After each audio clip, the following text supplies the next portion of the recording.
ఆడ మగ తేడా లేకుండా ఏపీలోని అన్ని జిల్లాల్లో లిక్కర్ షాపుల కోసం ఎగబడుతుంటే కడప జిల్లాలో పరిస్థితి పూర్తి భిన్నంగా ఉంది. ఇక్కడ ఏకంగా 52 షాపులకు అసలు టెండర్ వేసే వాళ్లే కరువయ్యారు. జిల్లాలోని సగానికి పైగా మద్యం దుకాణాల మీద వ్యాపారులు ఆసక్తి చూపించకపోవడం చూసి అధికారులు షాక్ అయ్యారు. ఇంతకీ అసలు అక్కడ ఏం జరుగుతోంది? మిగతా చోట్ల విపరీతమైన డిమాండ్ ఉన్న వ్యాపారాన్ని ఇక్కడ మాత్రం ఎందుకు వదులుకుంటున్నారు? ఆంధ్రప్రదేశ్లో మద్యం షాపులు దక్కించుకోవడానికి ఎగబడుతున్న వ్యాపారులు వీళ్లంతా పోటీలు పడి టెండర్లు వేశారు. కానీ కడప జిల్లాలో మాత్రం ఈ కోలాహలం ఏదీ కనిపించలేదు. ఇక్కడ 52 షాపులకు అసలు టెండర్లు రాకపోగా మరో 48 షాపులకు ఒక్కొక్కరు మాత్రమే దాఖలు చేశారు.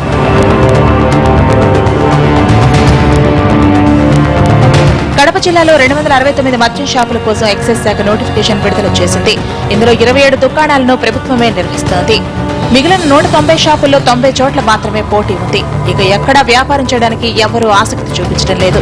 బెల్ట్ షాపులు లేకపోవడం, ముఖ్యమైన ప్రాంతాల్లో ప్రభుత్వ దుకాణాలు ఉండటమే ప్రధాన కారణమని పైకి చెబుతున్నా లోగొట్టు వేరే ఇంకేదో ఉందన్న వాదన బలంగా ఉంది. మద్యం టెండర్లు ప్రభుత్వం రేట్లు పెంచడం వల్ల మరియు 2 సంవత్సరాలకు ఒకేసారి అమౌంట్ ఒకటేసారి కట్టాల్సి వస్తుంది. కావున మధ్యలో ఇంతకుముందు నష్టపోయిన వాళ్ళు కానీ ఇప్పుడు వేయాలనుకునే వాళ్ళు కానీ అనాసక్తిగా ఉన్నారు. ప్రభుత్వం పెంచడం వల్లనే దీనికి కారణము. అధికారుల ఒత్తిళ్లు కూడా ఎక్కువ ఉన్నాయి. నుంచి టెండర్ వేయడానికి లాస్ట్ టైం కన్నా ఈసారి తక్కువ పడడానికి కారణము ఇంతకు మునుపు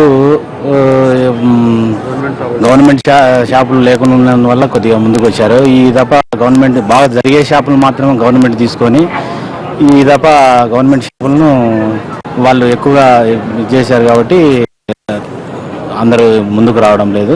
కొందరి కారణాల వలన ఈ అధికారులు వచ్చేసి బాగా జరిగే షాపులను వాళ్ళు స్వాధీనం చేసుకుంటారు. బాగా జరిగే షాపులకు వేయాలంటే టెండర్లు ముందుకు రావడం లేదు. ఒంటిమెట్టలో 3 షాపులు 4 షాపులో ఉంటే ఒకటి గవర్నమెంట్ షాప్ పెట్టినారు. అవతల వాళ్ళు పోయినసారి నష్టపోయినాము. ఈసారి ముందుకు రావాలంటే ఒక షాప్కే టెండర్లు పోటీ చేసినాము. మేము చాలా ఇబ్బందిగా ఉంది.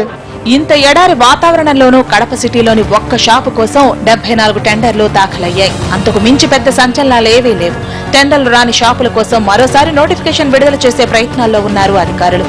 మరి గవర్నమెంట్ నిర్ణయం ప్రకారంగా 10% అనగా 27 షాపులకి గవర్నమెంట్కి ఎక్కడైతే ఎక్కువ ఆదాయం వస్తుందో అవన్నీ కూడా గవర్నమెంట్ కేటాయించడం అని చెప్పి జీవో ఇచ్చింది. ఆ గవర్నమెంట్ షాపులు 27, మరి 242కి నోటిఫికేషన్ ఇస్తే 190 షాపులకి మరి అప్లికేషన్స్ వచ్చినాయి. మిగతా వాటికి 52 షాపులకి ఇంకా రాలేదు. అదేవిధంగా హైయెస్ట్గా మరి కడపలో 74, ఒకే షాపుకి 74 అప్లికేషన్లు వచ్చినాయి. అవి కూడా మరి మీ అందరి ముందు తీయడం జరిగింది. ఎన్నిసార్లు నోటిఫికేషన్ ఇచ్చినా స్థానిక పరిస్థితులు సహకరించినంత కాలం ఆ 52 షాపుల కోసం ఎవరూ ముందుకు రారన్నది కొందరి వాదన. మద్యాన్ని వ్యతిరేకిస్తున్న మహిళలు మాత్రం ఒక రకంగా ఇది మంచి పరిణామమేనంటూ ఆనందంగా ఉన్నారు. తమ గ్రామాల దరిదాపులకు ఈ మహమ్మారి రాకపోవడమే మేలంటున్నారు.